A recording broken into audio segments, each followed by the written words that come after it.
अस्सलामुअलैकुम। Asia 41 news के साथ मैं हूं आपकी मेजबान मुतरबा Yusuf.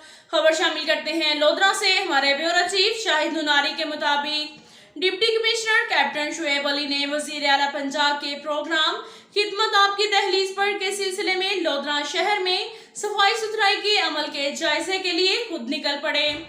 Deputy commissioner captain Shoaib Ali ने सुबह सवेरे शहर के मुख्तलिफ इलाकों का दौरा किया। डिप्टी कमिश्नर ने सफाई सुथराई के लिए तैनात अमले की कारकर्दगी का जायजा लिया। असिस्टेंट कमिश्नर लोधरा सैयदा आमना मौदूदी और चीफ म्युनिसिपल ऑफिसर जुहेब लगारे भी उनके हमरा मौजूद थे।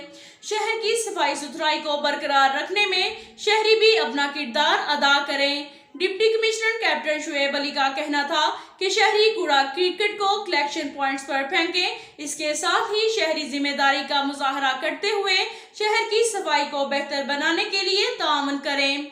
डिप्टी कमिश्नर ने रेलवे चौक, गौसिया चौक, मेन बाजार समेत अंदरून शहर के इलाकों का भी मुआयना किया और सफाई सुथराई के इंतजामात को मजीद बेहतर बनाने की हदायत की। अब तक के लिए इतना ही काफी है। मिलते हैं अगले बुलेटिन में, हमारे साथ रहिएगा।